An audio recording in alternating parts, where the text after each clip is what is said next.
तो बेटा ऐसा है कि एग्जाम जो हुआ है 21/9/2023 को बहुत बढ़िया एग्जाम हुआ है, पेपर बहुत अच्छा आया है, लड्डू क्वेश्चन आए थे इसमें।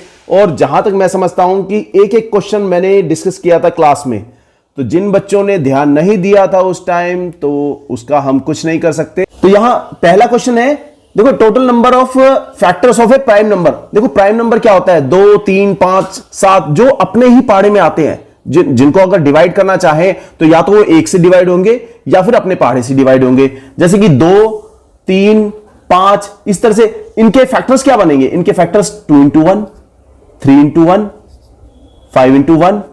मैं अगर 6 को कहूं तो 6 जो है उसमें 2 into 3 into 1, यहां पे ये प्राइम नंबर नहीं है और इसके फैक्टर्स कितने आ रहे हैं, 1, 2, 3 फैक्टर्स आ रहे हैं, तो ये प्राइम नंबर नहीं है। इसीलिए तो जहां जितने भी प्राइम नंबर्स आएंगे वो सभी के जो प्राइम उनके फैक्टर्स जो होंगे प्राइम नंबर्स के, वो हमेशा 2 होंगे। तो इसका ऑप्शन क्या है, 2।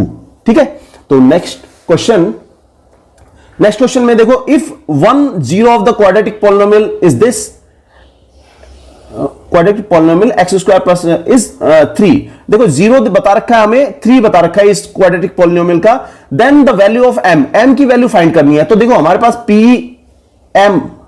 px क्या है, px है x² plus 5x minus m। तो यहां पे हम p3 निकाल लेते हैं, क्योंकि 3 is the 0 of the polynomial, शून्यक है ये पॉलिनोमियल का, बहुपद का। तो हम 3² प्लस 5 into 3 प्लस ये माइनस m, ये पूरी वैल्यू 0 होनी चाहिए, क्योंकि शून्य का क्या प्रॉपर्टी क्या है कि कोई भी शून्य है अगर 0 है, अगर 0 को हम पॉलिनोमियल में रख देते हैं x की जगह, जो x और वेरिएबल की जगह अगर हम 0 को रखते हैं तो वो पॉलिनोमियल को 0 बना देता है। p3 यहां पे 0 होना चाहिए, तो मैं p3 अगर निकाल रहा हूं तो ये 0 होना चाहिए। तो यहां पे 9 प्लस 5 3 जा 15 minus m is equal to 0 होना चाहिए। तो minus m is equal to -24, minus से माइनस कैंसिल, तो 24 यहां पे ये रहा, 24 इसका आंसर आएगा। ठीक है, तो नेक्स्ट देखते हैं। अब यहां पे डिस्टेंस ऑफ m एक कोई पॉइंट है 5 और -6, यहां पे इसके कोऑर्डिनेट्स बता रखे हैं। यहां फोकस सही आ रहा है, तो यहां फोकस ओके, यहां फोकस सही आ रहा है। मैंने फोन यहां रख रखा है जिससे मैं रिकॉर्डिंग कर रहा हूं। देखो थोड़ा सा ग्लिच हो सकता है, तो उसके लिए तुम एक्सक्यूज कर देना, क्योंकि फर्स्ट वीडियो है जिसमें मैं फेस कैम भी यूज कर रहा हूं और साथ के साथ रिकॉर्डिंग भी कर रहा हूं। ठीक है, थैंक्स फॉर वॉचिंग। अच्छा देखो यहां पे डिस्टेंस बता रखी है। अच्छा डिस्टेंस हमें फाइंड करनी है, पॉइंट हमारे को दे रखा है 5 - 6। तो 5 - 6 कौन से क्वाड्रेंट में है, तो यहां पे कौन से क्वाड्रेंट में हमारा ये पॉइंट आएगा m 5 - 6। देखो जो x की वैल्यू है वो तो पॉजिटिव आएगी, पॉजिटिव ये रही, और y की वैल्यू नेगेटिव है, तो इस क्वाड्रेंट में आना चाहिए। तो यहां पे कहीं पे 5 - 6 आएगा। अब यहां पे x एक्सिस से कितनी दूरी होगी, हमने बताया था कि जो y की वैल्यू क्या होती है, x एक्सिस से दूरी। यहां पे 1 2 3 4 5 6 पॉइंट तक ये दूर है, तो यहां पे ये 6 यूनिट कहेंगे इसको। ओके, अगर फॉर एग्जांपल अगर ये y एक्सिस से दूरी बताएगा, पूछेगा अगर m की डिस्टेंस बताओ फ्रॉम y एक्सिस से कितनी दूरी होगी, ये y एक्सिस ये रहा, तो यहां पे 1 2 3 4 5, तो y एक्सिस ये रहा, इससे 5 यूनिट दूर होगा, यहां से 5 यूनिट दूर होगा ये। ओके, तो x एक्सिस से दूरी उसमें हम y की वैल्यू ले लेते हैं, और y एक्सिस से दूरी उसमें हम x की वैल्यू लेते हैं। एक्सप्लेनेशन मैंने बता दिया है। नेक्स्ट देखिए, नेक्स्ट में देखो यहां पे 2 ट्राइंगल्स बता रखे हैं, जिसमें ये सिमिलर ट्राइंगल्स बता रखे हैं। तो सिमिलर ट्राइंगल्स में हमें एंगल्स दोनों बराबर, एंगल्स सभी बराबर होते हैं, जितने भी कॉरस्पॉन्डिंग एंगल्स होते हैं वो सभी बराबर होते हैं। तो यहां पे ए बी सी, और ये बता रखा है ए के कॉरस्पॉन्डिंग डी, और बी के कॉरस्पॉन्डिंग ई, और सी के कॉरस्पॉन्डिंग एफ। तो यहां बी एंगल बता रखा है 53 डिग्री, और F बता रखा है 76 डिग्री। तो यहां अगर ये दोनों ट्राइंगल्स सिमिलर हैं तो हम क्या कहें कि इन दोनों के कॉरस्पॉन्डिंग एंगल्स बराबर होने चाहिए। तो कॉरस्पॉन्डिंग एंगल्स बराबर होंगे तो ये 76 है और हमें कौन सा एंगल बताना है, ए एंगल बताना है। तो ये 76, तो यहां पे ये भी 76 होएगा। और बाय एंगल सम प्रॉपर्टी जब हम इन सभी एंगल्स को प्लस करेंगे, a plus b plus c is equal to 180 आना चाहिए। तो तुम देखोगे कि ए की वैल्यू आएगी यहां 6 7 8 9 51 आनी चाहिए यहां। ओके, चेक कर लेना कि 51 आ रही है या नहीं। तो वीडियो अच्छी बन रही है और यहां समझ भी आ रहा है आपको, तो देखते जाइए। पूरा पेपर हम सॉल्व करेंगे। पहले हम first part A section solve कर रहे हैं, उसके बाद दूसरी वीडियो में हम बी सेक्शन सॉल्व करेंगे, इसी तरह से सी सेक्शन। तो यहां नेक्स्ट है क्वेश्चन है फिफ्थ क्वेश्चन। इसमें हमें मीडियन और मोड ये दोनों बता रखे हैं 52 और 52.4 और हमें निकालना है इसमें मीन निकालना है। तो हमारे पास एक एम्पिरिकल फॉर्मूला है, एम्पिरिकल फॉर्मूला जो तुम्हारी बुक में भी है, आप देखना एम्पिरिकल फॉर्मूला। इसमें क्या बताया कि mode is equal to 3 times of median minus 2 times of mean.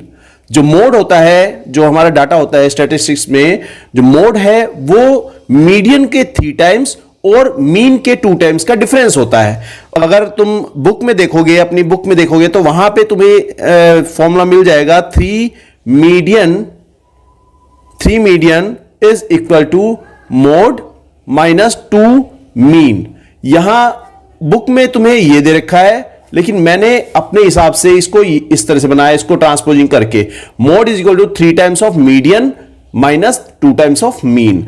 जब हम ये अलग अलग वैल्यूज को इसमें पुट करेंगे, मीडियन कितना है, अब mode is equal to, mode कितना है, मोड है 52.4 इज इक्वल टू मीडियन कितना है, मीडियन है 52, 3 times of 52 minus 2 times of mean. तो मीन हमें फाइंड करना है, इसको यही रहने दो, माइनस 2 टाइम्स ऑफ मीन यही रहने देते हैं हम, इज इक्वल टू यहां पे 54 पहले से है, 52.4 माइनस यहां से ये 52 टाइम्स ऑफ 3 या 3 टाइम्स ऑफ 52, इसको माइनस करें, इस तरफ ले आएंगे तो माइनस हो जाएगा, ये इस तरफ लेकर आएंगे तो 3 2 जा 6 और 5 3 जा 15। तो 156 में से 52.4 माइनस करो तो कितना आता है, देखो यह आएगा आपका 103.6 ये आएगा। This is equal to minus 2 times of mean. अगर क्योंकि ये माइनस में था, यहां पे 156 इस वैल्यू से बड़ी है तो माइनस साइन आएगा, माइनस से माइनस कैंसिल हो जाएगा और मीन आ जाएगा हमारे पास। Mean is equal to 103.6 dividing by 2। जब तुम डिवाइड करोगे तो तुम्हें क्या मिलेगा, यहां मिलेगा हमें 2 से डिवाइड करो, 2 5 जा 10, 2 1 जा 2 और डेसिमल 2 8 जा 16। तो 51.8 ये बी ऑप्शन आपका करेक्ट ऑप्शन होगा। ठीक है, तो नेक्स्ट क्वेश्चन करते हैं। फिर देखो यहां पे साइन थीटा दे रखा है, 4/5 दे रखा है। तो हम क्या करें, यहां साइन थीटा 4/5 दे रखा है, तो हमें क्या पता है, पंडित बद्री प्रसाद हर बोले। तो यहां अगर थीटा की वैल्यू ये है, परपेंडिकुलर ये हो जाएगा, हाइपोटेन्यूस ये और बेस ये और हाइपोटेन्यूस ये। तो यहां पे बेस कितना है, देखो साइन क्या होता है, परपेंडिकुलर ऊपर हाइपोटेन्यूस, परपेंडिकुलर ये रहा 4 और हाइपोटेन्यूस 5। मैंने तुम्हें पाइथागोरियन ट्रिपलेट्स बताए थे, 3 4 5, 5 12 13, 7 24 25, 8 15 17, 9 40 44, 11 60 61। इससे ज्यादा आएंगे नहीं। ओके, तो 3 4 5 कब बन रहा है, तो ये 3 यहां बनेगा, 4 यहां बनेगा, 5 यहां बनेगा। यहां 3 4 5 5 12 13, 7 24 25, 8 15 17, 9 40 41, यहां और 11 60 61, 11 60 61, इसके आगे भी और बन सकते हैं। अभी यहां हम देखें, ये हाइपोटेनस रहेगा हमेशा, जो सबसे लंबी साइड है वो हमेशा हाइपोटेनस रहेगी, और बाकी दोनों ये बेस या परपेंडिकुलर हो सकते हैं अकॉर्डिंग टू हमारा जो थीटा बता रखा है, एंगल बता रखा है। तो यहां पे हाइपोटेनस देखो, हाइपोटेनस 5 है और एक साइड अगर 4 है तो दूसरी साइड ये 3 होनी चाहिए। हमें सिंपल यहां पे पाइथागोरस लगाने की जरूरत नहीं है, टाइम वेस्ट नहीं करना उसमें। 3 4 5, 5 12 13, 7 24 25, 8 15 17, 9 40 41, 11 60 61, इस पहाड़े को, ये एक टेबल ही है एक तरह से, जैसे 2 दूनी 4, 2 3 6, ये इस तरह से तुम याद करते हो पहाड़ा, तो इसको भी तुम याद कर लो, मैंने याद कर रखा है। ओके, तो यहां पे पाइथागोरस लगाने की जरूरत नहीं है। फॉर एग्जांपल अभी यहां पे ये 3 आ गया, तो कॉट कितना हो जाएगा, कॉट थीटा, ये क्या होता है, बेस अपॉन परपेंडिकुलर, बेस ये रहा 3 और परपेंडिकुलर कितना है, परपेंडिकुलर है 4, तो ये ऑप्शन तुम्हारा करेक्ट हो जाएगा। फॉर एग्जांपल यहां पे ये बताए कि साइन थीटा अगर 8/10 होता, ओके, यहां पे तुम ग्लिच करोगे कि सर ने तो हमें एक टेबल पढ़ाया था 3 4 5 5 12 13 इस तरह से, लेकिन यहां पे क्या बना, यहां पे देखो इसको डिवाइड करके देखो, यहां पे ये 4 मिलेगा तुम्हें, यहां पर 5 मिलेगा, तो यहां पे 5 मिल रहा है, तो हमें पता है कि सबसे बड़ी हाइट जो है वो सबसे बड़ी साइड जो है वो 5 है। 5 इसका दुगना कर रखा है, यहां पे हमारे क्वेश्चन में दुगना कर रखा है, और यहां पे 4 का दुगना 8 का रखा है, और 3 का दुगना 6 करेंगे, तो यहां पे इसका मतलब है बेस कितना आएगा, 6 आएगा। अगर उस केस में अगर हमें साइन थीटा 8/10 दे रखा है, तो उस केस में हमारा जो कॉट थीटा आएगा वो आएगा 6/8। समझ गए बात को, तो मल्टीपल में करना है, तो ये तुम्हारा इस पॉइंट को याद रखना, ठीक है, और कोई नहीं बताएगा, बता रहा हूं मैं, ये कंपटीशन की जब तैयारी होती है ना, उसमें हम यूज करते हैं। तो यहां नेक्स्ट क्वेश्चन इंग्लिश मीडियम में देखें क्या, चलो इंग्लिश मीडियम में देखते हैं। यहां पे देखो consistent pair of linear equation is consistent, pair of linear equation यहां पे कंसिस्टेंट बता रखी है, तो then the lines represented by them are, उस लाइंस कैसी होंगी, always intersecting, always incident, parallel या कोइंसिडेंट, या इंटरसेक्टिंग और कोइंसिडेंट। यहां पे पॉइंट आएगा इंटरसेक्टिंग होगी या कोइंसिडेंट होगी। कंसिस्टेंट जब होता है जब लीनियर पेयर के सॉल्यूशंस हो, या तो यूनिक सॉल्यूशन होता है जब इंटरसेक्टिंग करती हैं, या फिर इनफाइनाइट मैनी सॉल्यूशंस होता है जब कोइंसाइड करती हैं। तीसरे केस में वो इनकंसिस्टेंट होता है जब पैरेलल लाइंस होती हैं। ओके, तो यहां पे इंटरसेक्टिंग लाइंस में एक सॉल्यूशन मिलता है हमें, जहां पे लाइंस आपस में क्रॉस करती हैं, जहां पे लाइंस आपस में क्रॉस करती हैं वहां पे हमें इंटरसेक्टिंग लाइन मिलती है, और ये पॉइंट हमारा सॉल्यूशन होता है, और इस वजह से ये कंसिस्टेंट होगा। अगर लाइंस पैरेलल कोइंसिडेंट है, एक के ऊपर एक ओवरलैप कर रही हैं, तो यहां क्या होगा, यहां पे होगा इनफाइनाइट मैनी सॉल्यूशंस। लाइंस आपस में कहां पे एक दूसरे को टच कर रही हैं, वो हमारा सॉल्यूशन होता है पेयर ऑफ लीनियर इक्वेशन का। तो यही हमने सीखा है, तो इसलिए यहां पे इनफाइनाइट मैनी सॉल्यूशंस, और जिन पेयर ऑफ लीनियर इक्वेशंस के सॉल्यूशंस होते हैं तो वो होती हैं कंसिस्टेंट। तो ये वाला पॉइंट, डी पॉइंट इसका आंसर होगा। ओके, तो नेक्स्ट है, इसके तुम फैक्टर्स करोगे, सिंपल फैक्टर्स करके इसमें 3 आएंगे, आप चेक कर लेना। 5 इंटू 5 इंटू 5 इंटू 101 आ रहा था जब मैंने चेक करा था, ठीक है, 3 आ रहे हैं। नेक्स्ट है, बढ़िया क्वेश्चन है, यहां पे 9वें क्वेश्चन में देखो, एक 1.5 मीटर टॉल ऑब्जर्वर इज, ये ऑब्जर्वर हमारे पास, ये ऑब्जर्वर है और एक बिल्डिंग को देख रहा है जो कि 22 मीटर ऊंची है, और ये इस बिल्डिंग से कितना दूर है, 20.5 मीटर दूर है, और इसकी हाइट बता रखी है 1.5 मीटर बता रखी है। तो इसका मतलब है कि जब मैं, और ये कह रहा है कि when the angle of elevation of the top of the tower from the I of the observer, यहां से देख रहा है, इस ये हमारा लाइन ऑफ साइट है, तो ये एंगल हमें बताना है कितना होगा। तो यहां पे देखिए ये 20.5 है, तो ये भी 20.5 होगा, ये वाला पॉइंट। और इसमें से 22 मीटर में से हम 1.5 माइनस कर देंगे, तो ये कितना बचेगा, ये 20.5 बचेगा, यहां से लेकर यहां तक की दूरी। तो जब परपेंडिकुलर और बेस दोनों बराबर होते हैं, जब परपेंडिकुलर और बेस दोनों बराबर होते हैं, तब आता है 45 डिग्री, तब आता है 45 डिग्री। चेक कर लेना। ओके, देखो यहां पे हमने देखा tan 45, tan 45 क्या होता है, परपेंडिकुलर अपॉन बेस, और हमें पता है कि tan 45 की वैल्यू 1 आती है। तो इसका मतलब परपेंडिकुलर और बेस दोनों, परपेंडिकुलर अपॉन बेस की वैल्यू 1 आनी चाहिए। तो परपेंडिकुलर और बेस दोनों बराबर होने चाहिए। तो इस केस में यह तभी पॉसिबल है जब एंगल की वैल्यू 45 डिग्री हो। तो इसका आंसर हमारा 45 डिग्री आएगा।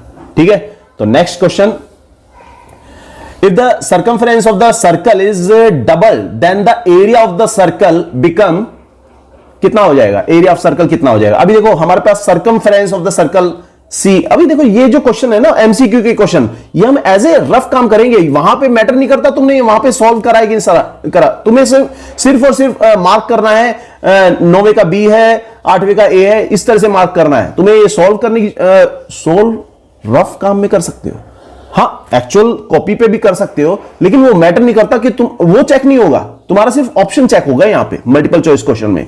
अभी देखो मैं जैसे कर रहा हूं, यहां पे देखो इस तरह से मैंने लैंग्वेज बनाई, और यहां पे मैंने अगर इसका एलसीएम लिया, इस तरह से फैक्टराइज किया, सॉरी, और यहां पे जो मैंने ट्राइंगल बनाया था परपेंडिकुलर, तो वो मैटर नहीं करता कि आपने वो सही कर रखा है कि गलत कर रखा है, उसको रफ काम की तरह ही कर रखा है, कैसे कर रखा है। तो एमसीक्यू के क्वेश्चन ऐसे ही होते हैं। ठीक है, तो यहां पे हमें मैटर करना है कि हमारा ऑप्शन सही आना चाहिए, आंसर सही आना चाहिए। अब देखो c, circumference of the circle, circumference of the circle is double, जब डबल कर दिया जाए तो एरिया पर क्या इफेक्ट होगा, वो डबल हो जाएगा, हाफ होगा या 4 टाइम्स हो जाएगा। देखो सर्कमफ्रेंस क्या होता है, 2 पाई आर।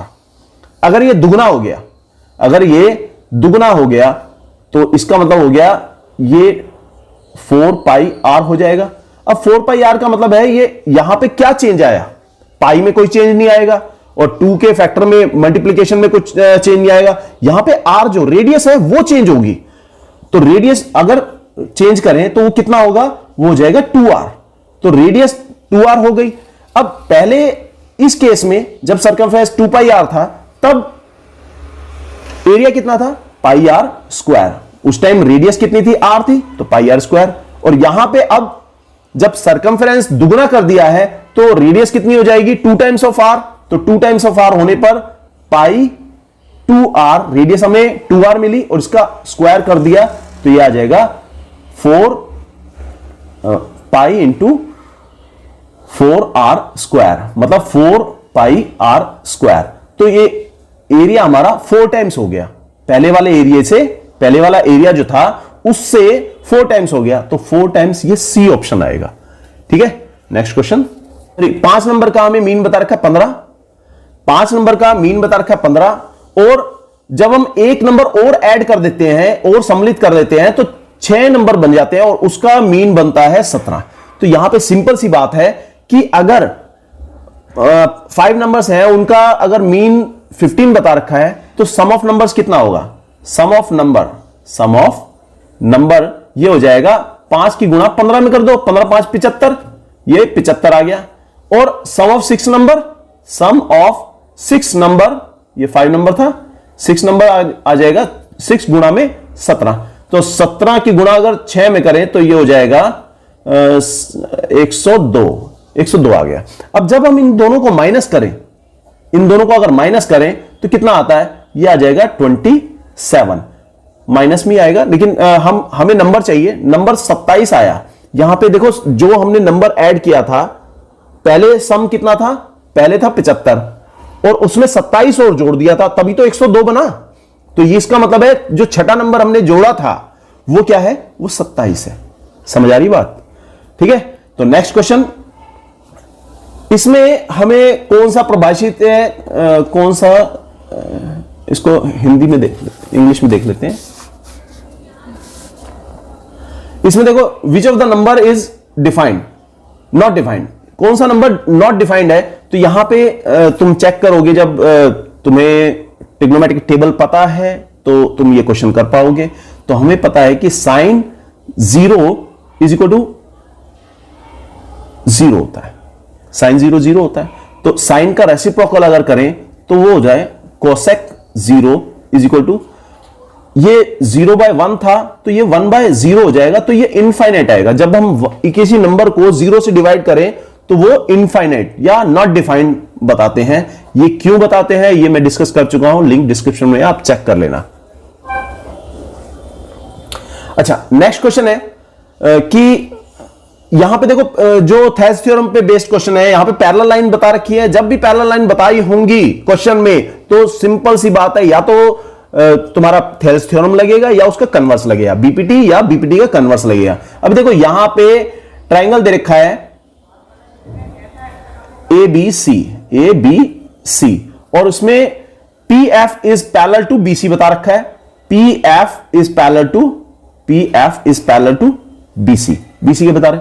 अब यहां एपी बता रखा है 4 सेंटीमीटर, पीबी बता रखा है 12 सेंटीमीटर, और ए सी बता रखा है 14.4 सेंटीमीटर। अब जब हम इन दोनों लाइंस को पैरेलल बता रहे हैं, क्वेश्चन में बताया है, तो इसका मतलब क्या है कि यहां पे थेल्स थ्योरम लगनी चाहिए। whenever a line drawn parallel to one side of a triangle, it intersect at other two sides at distinct point, then it divides the other two sides in the same ratio. तो AP upon PB बराबर होना चाहिए, AP upon PB बराबर होना चाहिए AF upon FC। अभी AP upon PB क्या है हमारे पास, AP अपॉन PB है, ये 4/12 आ रहा है। तो इसका रेशो हम बताएं तो 1/3 आएगा, 4×12। तो लेकिन यहां पे हमें AC पूरा बताया है 14.4। तो यहां पे देखो कि AP क्या है, AC हमें पूरा बताया 14.4। तो हम देखें AP ये एक हिस्सा और PB ये 3 पार्ट्स, ये एक पार्ट और ये 3 पार्ट में डिवाइड हो रहा है। तो टोटल पार्ट कितने हो गए, टोटल पार्ट हो गए यहां पे 3 और 1 4। अगर मैं 14.4 को 4 भागों में डिवाइड कर दूं, 4 पार्ट्स में डिवाइड कर देता हूं, तो मुझे एक पार्ट यहां पे रखना है और 3 पार्ट यहां पे रखने हैं। तो मैं इसको 4 भागों 4 पार्ट्स में डिवाइड कर देता हूं तो मुझे एक पार्ट मिलेगा। तो यहां पे मैं 14.4 को अगर 4 से डिवाइड करूं, 4 भागों में डिवाइड कर देता हूं, 4 भागों में डिवाइड करेंगे तो क्या होगा, एक पार्ट तो यहां पे रखेंगे और बाकी ये 3.6। तो हमारे पास एक पार्ट कितना आ गया, एक पार्ट आ गया 3.6 सेंटीमीटर का।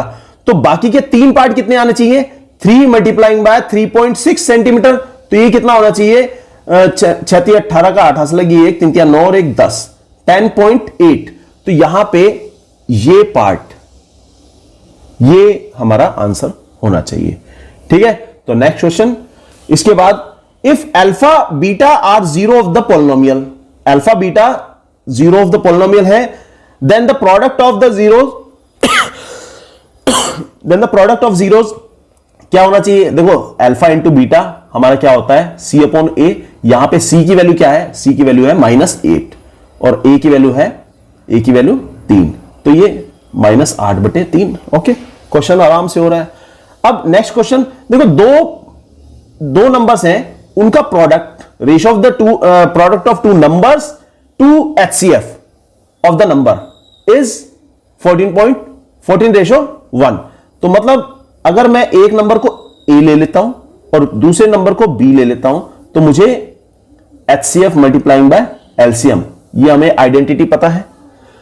अगर ये आइडेंटिटी इस क्वेश्चन में अप्लाई करें तो मुझे क्या मिलेगा, A multiplying by B upon HCF is equal to LCM होना चाहिए, जो हमें फाइंड करना है। तो LCM हमारा आया product, ratio of product of number and HCF of the numbers. तो LCM ये वैल्यू हमें बता रखी है ऑलरेडी क्वेश्चन में, ये क्या है 15 अपॉन 15/1, तो एलसीएम कितना आया 15/1, तो 15, ये बी ऑप्शन आ गया हमारा। ठीक है, तो next question, parameter of quadrant of a circle 3.5 centimetre. देखो क्वाड्रेंट इस तरह का होता है, ये हमारा क्वाड्रेंट है, पूरा सर्कल था हमारे पास और उसमें से कुछ पार्ट हमने ये 1/4 पार्ट हमने डिवाइड कर लिया, अलग कर लिया, तो इसका पैरामीटर बताना है। पैरामीटर का मतलब यहां पे रेडियस 3.5 सेंटीमीटर बता रखी है, यहां पे रेडियस 3.5 सेंटीमीटर और ये वैल्यू आएगी 2πr का 4th पार्ट। ओके, तो इन सबको ऐड करेंगे तो जो ऑप्शन आएगा वो आ रहा था हमारा 12.5, ये मैंने करा था 12.5 आ रहा था। कैसे आया देखो, 3.5 में प्लस कर दिया 3.5 प्लस ये 2πr है, 2πr मतलब गुणा में 22/7 गुणा में r की वैल्यू है 3.5, यही है, और होल डिवाइडिंग बाय 4। मैंने डेसिमल हटाया, नीचे 10 लगाया, 7 पंजे 35, ठीक, 5 दूनी 10, 2 से 2 कैंसिल, और ये 4 से जब इसको डिवाइड करेंगे तो 4 से 22 को डिवाइड करा तो हमें मिलेगा 5.5, तो ये आया 5.5 सेंटीमीटर। तो इस सबको ऐड कर दो, 3 दूनी 6। तो ये थे हमारे सेक्शन ए के क्वेश्चन, और सेक्शन बी के क्वेश्चन हम नेक्स्ट वीडियो में करेंगे। वीडियो हो गई है लंबी, इसको एडिट भी करना है। Thanks for watching, goodbye, see you.